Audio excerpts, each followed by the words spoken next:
일본으로의 한인 이주를 알아보고 있습니다. 이번 시간에는 강제 이주, 그리고 그에 따른 역사유산 논쟁에 대해서 알아보도록 하겠습니다. 일본으로의 한인 이주는 일본 식민지가 되면서 가속화됐습니다. 1910년대, 1920년대, 그리고 1930년대가 되면서 일본 내의 한인들 이주는 성숙기에 접어듭니다. 그 결과 다양한 계층 분화도 일어나고 또 정주를 하려고 하는 사람들이 많아지면서 가족 이민 형태로 이루어진 80만의 거대한 집단이 됐습니다. 그런데 이러한 이민 성숙기에 새로운 현상이 나타나게 되는 것입니다. 그것은 군국주의화한 일본의 강제 동원에 따른 이주라고 할 수가 있겠습니다. 1937년 중일 전쟁이 일어났습니다. 중국으로 출병을 했습니다. 그리고 조선인을 포함해서 많은 사람들이 징집이 됐습니다. 1941년 일본은 진주만을 포격해서 미국과도 전쟁을 하게 됐습니다. 그러니까 아시아 전역, 태평양 전역이 전쟁권에 들어오게 되면서 많은 노동력, 많은 군인들이 필요했습니다. 일본은 이를 전시동원체제라는 이름 속에서 강제동원령으로 해결을 했다는 것입니다. 이것은 1945년 일본이 패망할 때까지 이루어진 상황입니다. 즉 1937년부터 약 7년간 있었던 강제동원. 이 강제동원은 민족 지표에 의해서 이루어졌습니다. 이것이 무슨 말이냐 하면은 조선인이냐, 대만인이냐, 일본인이냐 이러한 민족적인 것이 중요했다는 것입니다. 이들이 어디에 살고 있는가 하는 거주지는 중요하지 않았습니다. 이 말은 일본의 이민가 있어서 이미 성숙기에 도달한 조선인 이민자들도 조선인이라는 이름으로 강제동원의 대상이 됐다는 것입니다. 그리고 그 말은 동일하게 조선인 이민자들이 일본 내에서 이룩한 성과가 사실상 무시되는 거주 이전에 있어서의 변화, 그리고 강제노동까지 포함하는 변화가 일어나는 것이라고 할 수 있겠습니다.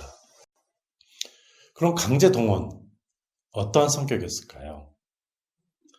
우리가 강제동원에 대해서 지금 한일 간에 많은 시각차가 있습니다. 국제적으로마저도 시각차가 있습니다.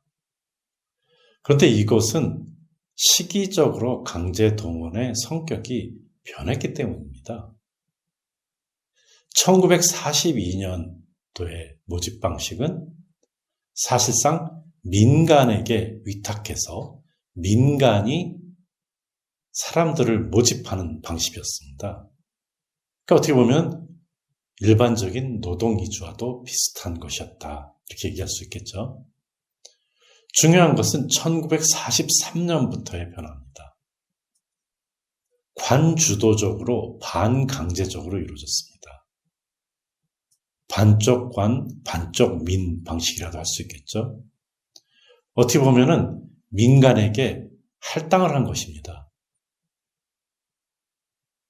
식민지 조선의 어떤 지역에서 몇 명 정도를 꼭 강제 동원해라, 이런 식으로 할당이 이루어지는 거죠. 그러다 보니까 이 민간업자들이 그것을 채우기 위해서 다양한 방법을 사용했습니다. 물론 이때도 강제성이 들어갔습니다. 특히 1944년 9월, 그러니까 1945년 8월까지 종전전까지 약 1년간은 무자비한 강제 연행이 관주도로 진행된 것입니다. 그리고 강제 연행은 강제 노동뿐만 아니라 위안부라고 하는 것까지 이어지게 됩니다.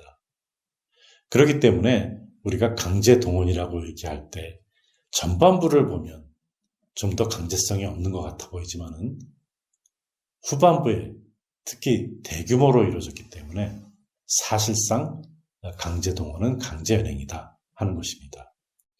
그럼 강제동원된 사람들은 어느 곳으로 갔을까요? 일본 내에서는 탄광지역 같은 곳으로 갔습니다. 그리고 이 탄광지역은 일본 내에 거주하는 것과 상관없이 이동을 시켰습니다.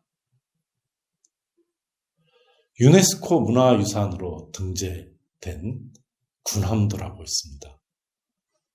또 일본이 유네스코에 등재되게 시도하고 있는 사도광산이 있습니다. 이런 지역들은 다 조선인들이 강제 동원된 지역입니다.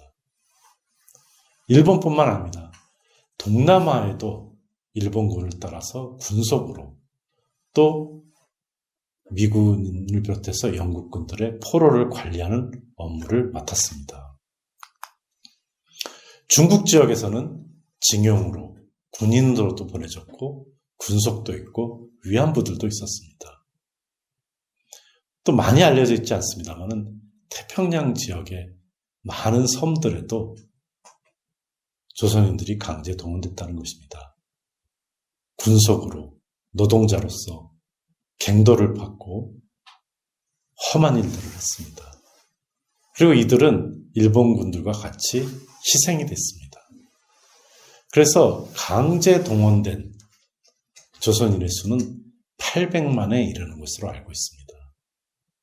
그러니까 이렇게 다양한 지역에 이동이 되게 되면서 일본 내에 80만 조선인 사회는 사실상 괴멸되게 되는 상황이 됩니다.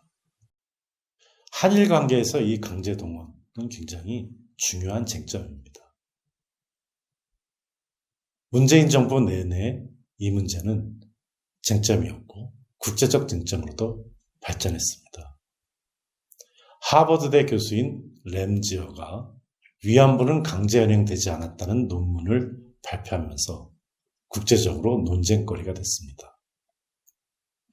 또 유네스코에 등재된 군함도 이와 관련돼서 조선인 강제 동원을 명확하게 표기하도록 요구를 했고 그것이 완전히 표기가 되지 않았습니다. 사도광산 등재 문제 역시 비슷합니다. 1250명의 확인된 것만도 강제 동원자가 있었습니다. 이러한 속에서 강제 동원된 사람들, 조선인들은 배고픔, 차별, 구타 이런 것에 의해서 많은 수가 희생됐습니다. 우리가 탄광에 나타나 있는 여러 문자를 통해서도 이를 알 수 있습니다. 배가 고파요. 엄마가 보고 싶어요. 고향에 돌아가고 싶어요. 이러한 문자들이 나와 있습니다. 그런데 이민과 관련돼서 강제동원의 중요성은 무엇보다도 일본 내 조선인 사회가 성숙기에 사실상 괴멸됐다는 것입니다. 그러면서 일본 내에서의 제1동포 사회는 또다시 새롭게 재편되는 계기가 됐다는 점입니다. 강제징용기의 일본으로의 이민입니다.